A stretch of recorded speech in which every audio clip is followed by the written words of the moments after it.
It is a Wednesday edition of the Bullpen with Adam the Bull. It is Wednesday, October the 19th, 2022. And unfortunately, I was hoping this would be a celebration Wednesday of the Guardians beating the Yankees and moving on to play the Astros in the American League Championship Series. Unfortunately, the opposite has happened, as I'm hoping all of you know by now. Maybe some of you have spared yourself for the pain. The Guardians lose to the Yankees by a final of 5-1 in the Tuesday afternoon game. We'll break it all down. Plus, I'll get into the Browns and do a little more look ahead to the Cavs, who will play tonight to open their season. NBA season started last night. So we'll hit on all three teams today. But, of course, we begin with the sad recap. But still a promising future for the Guardians next, right here in the Bullpen with Adam the Bull. Podcast is not for the faint of heart. And I do think it's time for the Browns to move on. It's not for those who ride the fence. He's proven nothing. But if you're looking for someone who tells it like it is about Cleveland sports, everybody does fandom their way. You've come to the right place. I don't think he's any good. It's time for the Bullpen with Adam the Bull.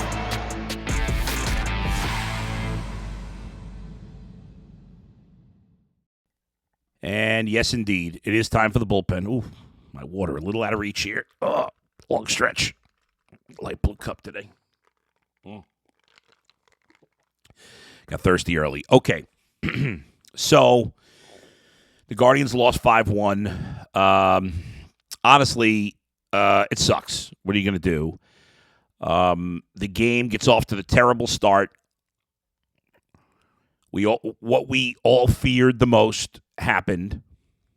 Aaron Savale, who was pitched badly against the Yankees, who was homer-prone in a home run ballpark, just didn't have it.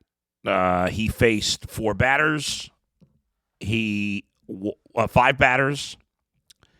up a walk, a hit by pitch, and 2 hits, including a big 3-run homer to Giancarlo Stanton, and that was that. And, you know, the Guardians got a leadoff man on in the first and didn't do anything with it. They had the bases loaded, 1 out in the third, and only scored 1 run on the sacrifice fly. Later in the game, I can't remember now what inning it was. Was it the 5th? No, the 6th. Right. In the 6th inning, Rosario and Jose get back-to-back singles to start the inning. And it's 5-1 at the time, and I was like, okay, here it is. First and second, nobody out. Just get 2 runs here. Get 2 runs, and it's a whole new ball game. It'll be 5-3, and you'll still have 3 chances left. It really could have been a different ball game there. Unfortunately, you know, again, bases loaded, 1 out in the third. They only score 1. First and second, nobody out in the 5th. The runners advance on a ground out by Gonzalez. So second and third, 1 out. All you need is a single. And with Jose's speed from second, you're going to score 2 runs. Unfortunately, Naylor, he hit a bullet right up the middle, but Cabrera was playing him perfectly. And then Gabriel Arias struck out in what was a pretty awful at bat. In the 7th, they got a 1-out single for Owen Miller, but nothing happened there. In the 8th, the Guardians went down in order. And in the 9th, they did get 2 base runners. And you hoped for one last chance. Arias got a 1-out single. Luke Maile got a 2-out single. And Miles Straw up. And I was G and Earl and I were getting ready to do the post game. And with Straw up, I'm like, just Straw, find a way to get on. Get hit by a pitch, walk, do something, and give Stephen Kwan a chance. Because if he gets on base, you never know. Kwan's got a shot with the bases loaded to make some magic happen. Unfortunately, it didn't. So, you know, we could talk about a lot of things as to why the Guardians lost this series. Ultimately, they just didn't hit enough in these last 2 games. I mean, you can't score.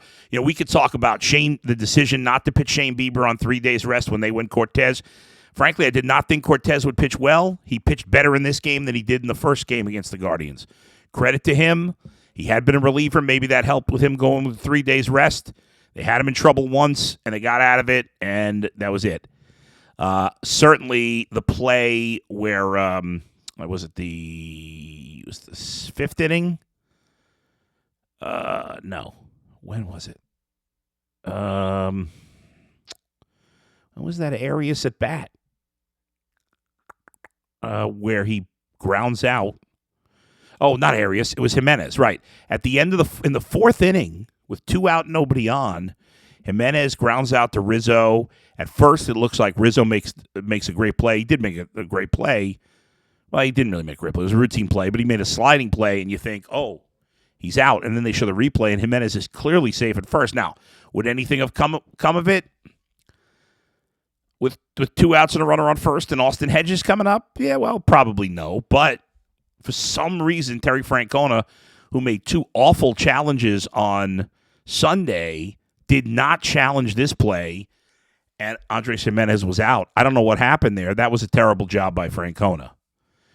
But we could talk about starting Savale, this play, not going with Bieber, whatever you want to talk about. In the end, or there was people dumb enough to tell me Aaron Boone outmanaged Terry Francona. I mean, give me a break. The Guardians blew this series. Now, I'll get to the positive of the season because from a season perspective, the Guardians had a great year.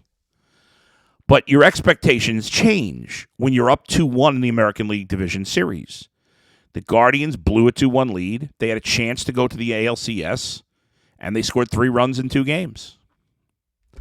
You're not going to win if you scored 3 runs in 2 games. You had 2 chances to win. They couldn't score, and that's why they lost. It wasn't because of Bieber, although, if Bieber pitched and he had pitched well, maybe if it's a 0-0 game, maybe the Guardians score more runs. We'll never know.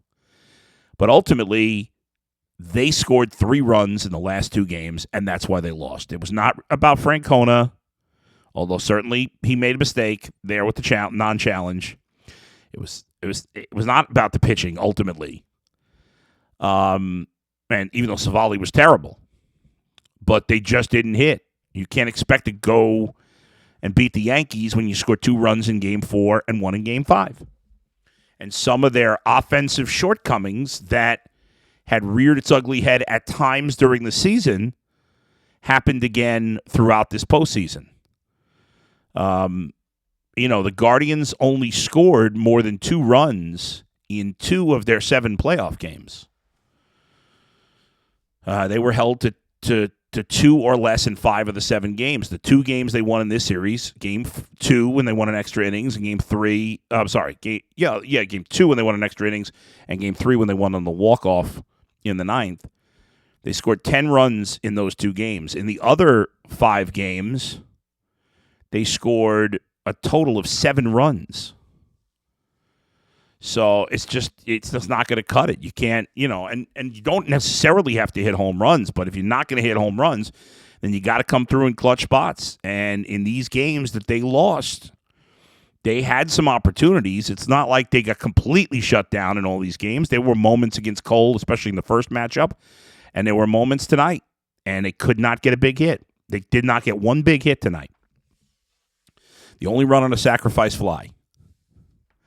And so that's why they lost. And I get it. No matter, I could say all day long this team overachieved, that they're going to be back next year, that they're extremely talented, that none of us expected this. And that's all true. It's all true. But in the end, when you lead the Yankees, the dreaded, hateful, evil Yankees, 2-1, you expect to win the series, and you should win the series. And they didn't. So it's back to the drawing board again. I'm sure we'll have some of the people that jumped on the bandwagon will be, this team sucks, they always choke, and, I don't think you can look at it that way. I mean, you look at it however you do. I like this team a lot. I think there's things this team needs to do to get better. We talked about it a little if you watched our Ultimate Cleveland Sports Show, Guardians post-game show last night. I talked about some things that they got to do to get better, and I will talk more about that, in the off-season. We'll bring on some baseball guests, and I'll talk to you about moves the Guardians can make, and we'll keep track of the hot stove, and will they finally raise the payroll? I think they will move on from Austin Hedges. I think they're going to keep Miles Straw. I hope they, can bring in a first baseman DH type, a proven veteran slugger. I suggested maybe Jose Abreu today. we'll see. More into the detail and more into the weeds. But in the end, brutal end to the season, as it always is if you don't win a World Series. It was a great, I think, after we get over the hurt of them blowing the series. And, we understand the Yankees have a much bigger payroll and more power, whatever. You're up 2-1. That stuff doesn't matter. That stuff matters going forward, and it makes it harder and more challenging, but we still have a great front office. We still have a great manager, and we have an excellent young team. And they were a pleasure to watch this year for most of us that were watching all year. For those who jumped on the bandwagon late, hopefully you'll get on board for the whole season next year. It's a young, exciting team, but every year's a new year, and it may not click in 2023 as it did in 2022. There's no guarantee that they'll even go back to the playoffs next year. I think they look like a team that's going to be good for the next bunch of years, but sometimes you go backwards before you go forwards again. We shall see. So, had they won, obviously, I probably would have spent the whole show talking about them, but I don't want to wallow in the misery of the Guardians' loss anymore. It's a bummer. It sucks. I know everybody's hurting today. Maybe you're not even going to watch this. And if you're not, then you won't even know I said that. But it does suck. I was very invested in this team. It's the most invested I've probably ever been with a team that I didn't grow up rooting for. And I will be invested next year, too. I love this team. So, all right. Well, we're going to get to the Guardians. Not the Guardians. We're going to get to the Browns here in just a moment. But first, what do I got to do here? Let me see. I got to tell you about something. Let me tell you about Sleeper. How about that? Sleeper is the fastest growing fantasy platform today. Yes, it is. And there's over 4 million plus users. That is correct as well. In addition, they just launched 22 new features, including over-unders integrated into fantasy, which is fun because now you can play fantasy and do over-unders and talk trash. So, super simple. First, in any sport, choose 2 or more players that you like and pick the over-under. For example, rushing yards in football, number of points in basketball. Then choose the amount. If you pick correctly, you can win anywhere from 2 to 20 times your bet. How about that? I got to, I'll tell you in a second. So, stop what you're doing, download Sleeper, play the over-under game, have fun with your friends, and make some money. Go to your mobile phone, join the listener group, sleeper.com/lockedonbets or sleeper.com/lockedon today. And they'll automatically match your first deposit up to $100. Again, go to promo code sleeper.com/lockedonbets or sleeper.com/lockedon today. And get a first deposit match of up to $100. Terms and conditions apply. See Sleeper's terms of use for details. All right. So we go from a Guardians team that had a great season and a bad end. Again, 29 of 30 teams are going to have a bad end. Not 29 teams are not going to have a great season, but the Guardians did. But as with most teams, it ends in disappointment.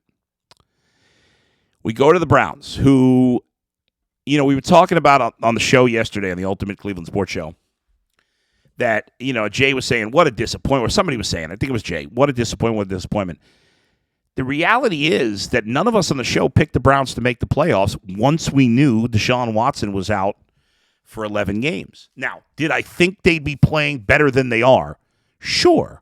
I expected them to get off to a better start and then struggle once you got to this middle point of the season. I didn't expect them to play poorly on defense. The offense has been a little better than I thought because the running game has been on another level outside of the Patriot game. The passing game's been okay, and I expected it to be bad. But the defense has been horrible. Horrible across the board. Myles Garrett's playing all right, even though he hasn't made a ton of impact plays, but he's banged up. I think the kid Martin Emerson, the corner, has played well. There's not much else good I could say. Between the injuries and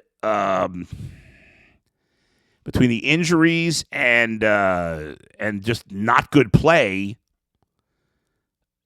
the defense has just killed this team. It's been a disaster. I got to send a quick text to my man Chris Fedor. You got it, Chris. There you go. Guys, we're doing a slow fantasy basketball draft, if you can believe that. It's insane. So Chris just made his pick. So there you go. All right. So even though the team is playing worse, so even though we didn't pick them to go to the playoffs, the team is still a disappointment because they played worse than expected. And it felt like, and it still may be, that Deshaun Watson is the missing piece to a championship. In the end, if Deshaun Watson had been playing these 6 games, I believe the Browns would have at least 4, if not 5 wins. And he would be able to overcome a bad defense. But what we thought going into the season is that the Browns would have a great defense that would keep them in games, give them a chance to be competitive, and that once they got Watson back, oh boy, now the offense is taking off. Instead, the offense has held up its end of the bargain even more than you could have expected, and the defense has been just so bad, not even mediocre. Now, can it turn around? Maybe. Can it turn around with the current coaching staff? Maybe. Do you need to change the defensive coordinator? I think you do. I know Joe Woods got him going in the second half of last season. The defense played well, but obviously there's been major aggression from this defense, especially in the secondary. You know, we knew that the Browns were going to be challenged at defensive tackle. We knew they were going to be no better than mediocre at linebacker, and that's been the case. But what we thought we knew, and we thought they'd be good on the end, which is what they are. So we've been getting what we expected, I think, from the front seven. Maybe not even that much, because Myles Garrett hasn't been as impactful as we expected. JOK hasn't been as good as we expected. And Anthony Walker has been hurt. So that area has been even worse. But the secondary is where ultimately we have the biggest mess. Denzel Ward has not had a good season. Greg Newsome has not had a good season. Grant Delpit and John Johnson have been flat out lousy. The Browns signed John Johnson before last year, and we all thought that was a great move. He had huge PFF grades in L.A. You thought this was a great move. Grant Delpit, a high draft pick. Neither one of them has been any good.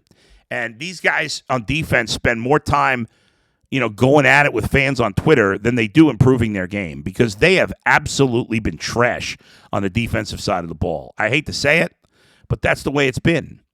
And so now I think some people are panicking, saying we sold our soul for Deshaun Watson, and it might not even matter because the defense is so bad. And what I would say to that is, that's crazy.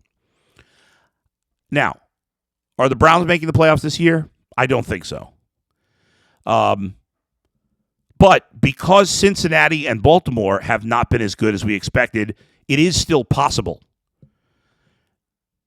And the next 2 weeks will determine if it will remain possible. The next 2 weeks, the Browns will play the Ravens and the Bengals. The Bengal game, of course, on Halloween night, Monday Night Football, 12 days from now. So if the Browns win those 2 games, they will be 4-4. If that happens, the Bengals and the Ravens and the Steelers will all, at best, be 4-4 as well. If the Browns win their next 2, then they'd have 4 wins, and the worst case scenario would be it'd be a 4-way tie at 4-4. And if that were the case, the Browns would be in first place technically, because they will have beaten all 3 teams in the division. They would have the best division record at 3-0. So if the Browns win their next 2 games, despite how bad they've played, despite how you're probably laughing because you're like, come on, Bolt, there's no way they're going to win their next 2 games. And maybe you're right, but we've seen a lot of strange things. The NFL's been very mediocre, including the Ravens and Bengals. Neither of those teams are playing great. Baltimore's lost 3 out of 4. Now, the Bengals have won 3 out of 4, but trust me, I watched them. They haven't looked crisp. Their offense has been better the last, 3 of the last 4 games, but now their defense, which was carrying them earlier in the season, or not but carrying, but playing well early in the season, has struggled with the loss of their best defensive tackle, DJ Reader. And I think Logan Wilson, their best linebacker, I believe he just got hurt this week. I haven't seen an update on it yet. but he's dealing with an injury too. So now you're missing two of your best front seven guys. It's going to hurt their defense, which is already struggling against the run. So I don't think it's over yet. Do I think they're going to win the next 2 weeks? I do not. I think I've picked the Browns to win all 6 games this year. When I've done my picks here and on the show, I think I've picked them. I believe I've picked them to win every week so far. This week, I will not be picking them to win. I think they're going to lose to the Ravens. And if they lose to the Ravens, I will probably pick them to lose to the Bengals as well.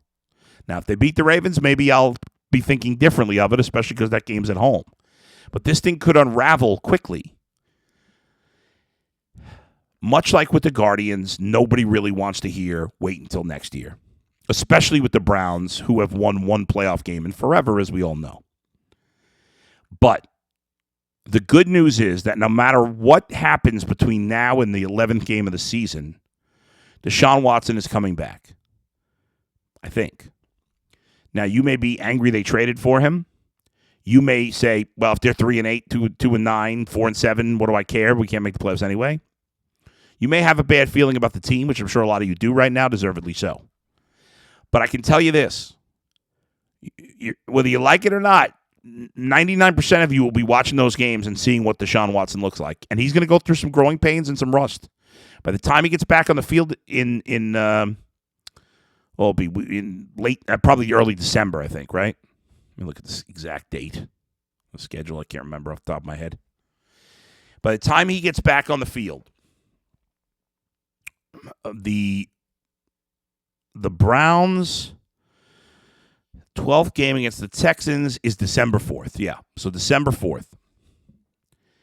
By the time he gets back on the field, we're talking 23 months since he played a regular season NFL game. That's a long time.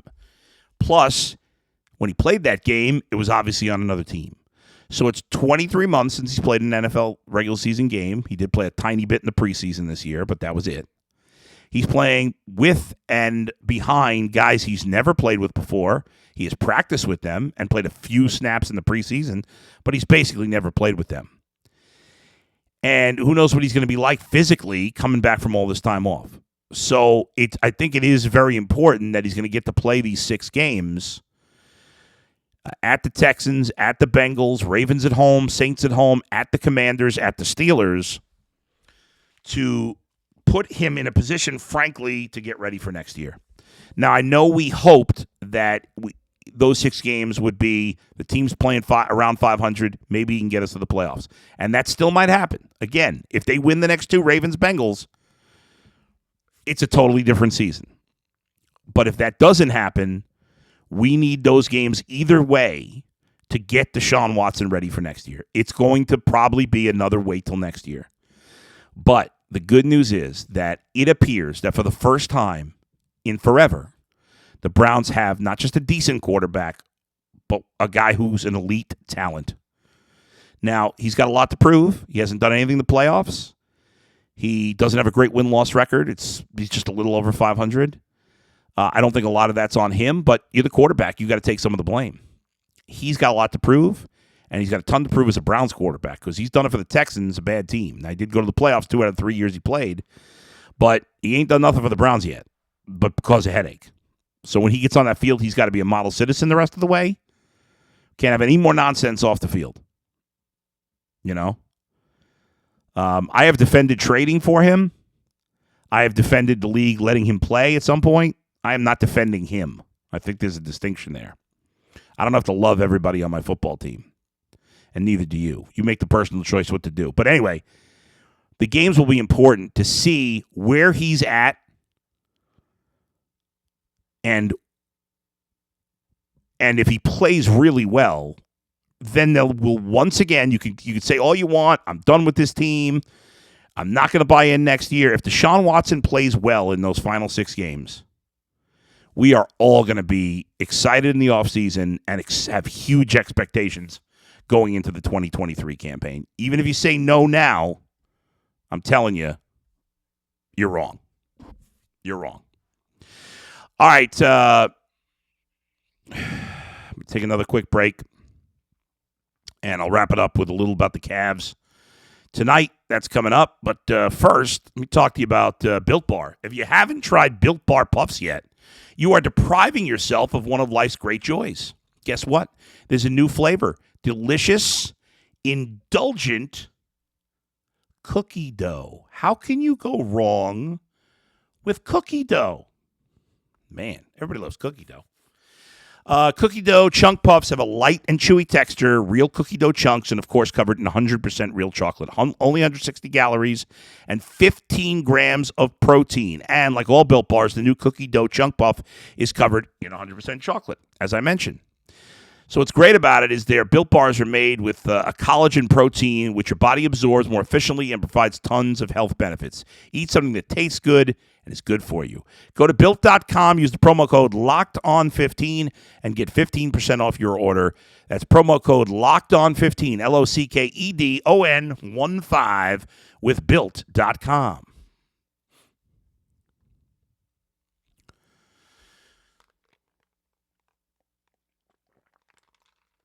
All right. Okay. So tonight, as the baseball season comes to an end, last night, the Cavaliers will pick up the mantle as the fun team in town. While the Browns make everybody miserable, and they have a lot of guys that are ticking you off right now, the Guardians, for the most part, have a likable team, and so do the Cavs.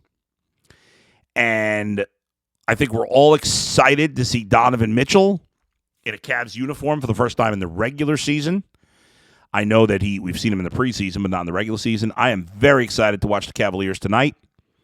And to keep in mind that after the Cavs play the Raptors tonight in Toronto, we will be doing a post-game show.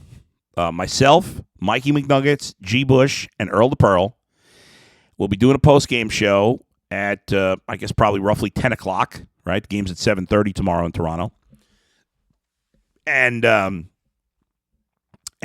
recap the first game of the year. Now, we're not going to do a post-game show for every Cavs game in the regular season, but since it's the opener and probably some marquee games along the way, and certainly if they make the playoffs, which we expect them to, we'll do post-games for that as well, like we did with the Guardians. But we will do the home opener, or not the home opener. Maybe we will do the home opener. I don't know, but we will do the opener. The home opener is Sunday night at 7 p.m.